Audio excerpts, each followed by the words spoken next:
Iniimbitahan na ng House Quad Committee ang dating police at whistleblower ng umunoy Davao Death Squad na si Arturo Las Cañas sa pagpapatuloy ng pagdinig kaugnay sa war on drugs. Habang si dating Pangulong Duterte na inimbitahan din ng Kamara, hindi raw makakadalaw bukas. Nasa frontline balitang yan si Manan Enriquez.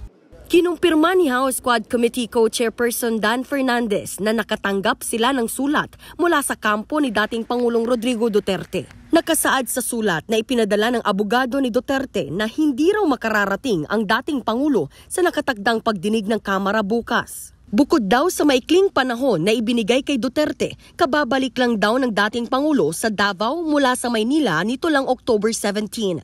Masama raw ang pakiramdam ni Duterte at marami rin daw itong mga nakatakdang lakad. Tiniyak naman ng abogado ng dating Pangulo na handang dumalo ang kanyang kliyente sa Quadcom hearing sa ibang pagkakataon pagkatapos daw ng undas.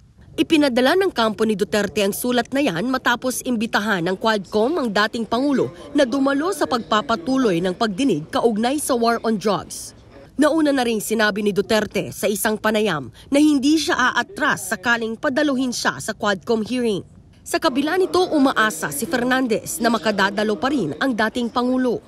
Hindi natin alam, baka biglang dumating siya or what. Alam naman natin ang former president, lagi may mga ganong, may mga ganong style yun. So, let's still hope na makarating siya para at least maliwanagan yung lahat. Bukod kay Duterte, sinubukan ding imbitahan ng Kamara ang dating pulis at umaming miyembro ng umunoy Davao Death Squad na si Arturo Las Cañas. Si Las Cañas ang nagbunyag na si dating Pangulong Duterte ang nasa likod ng Davao Death Squad. Pero ayon kay Congressman Ace Barbers, hindi nila makontak si Las Cañas. We tried getting him, kaya lang hindi nga siya ma-access because apparently he's already out of the country.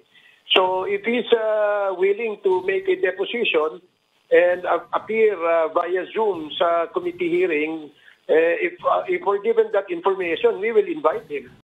Kasunod naman ng pag-anunsyo ng Senado na magsasagawa na rin sila ng sariling pagdinig hinggil sa drug war, iminungkahi ni Barbers na magkaroon na lang ng joint investigation ang dalawang kapulungan. Sigurado kailangan may approval ito ng both leaders of Congress, si Senate President Cheese at saka si Speaker. Kung papayag po sila, isang magandang hakbang ito para wala pong biases at both houses will be able to expedite yung pagpasa ng mga panukalang batas na ipopropose dito. Sa isang text message, sinabi ni Senate President Cheese Escudero na gustuhin man niyang maisakatuparan ang joint investigation, wala raw probisyon sa mga panuntunan ng Senado para rito.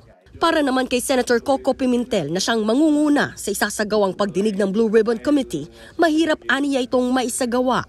Yung Quad Committee kasi malalim na yung topics nila. Marami na sila narinig na witnesses. Senator Coco, hindi naman namin pwedeng i-assume namin na i-agap namin yung records nila. Bawal naman namin gawin yun. So, we have to start from scratch.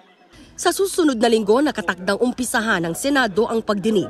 Wala pa namang pahayag kaugnay dito sina Senator Bato de la Rosa at Bongo na nauna nang nagpahayag ng pangunguna sa drug war investigation. Nagbabalita mula sa Frontline, Marian Enriquez, News 5. Mga kapatid, Ed Lingaw po, maging maalam at may pakialam sa mga napapanahong balita sa ating bansa.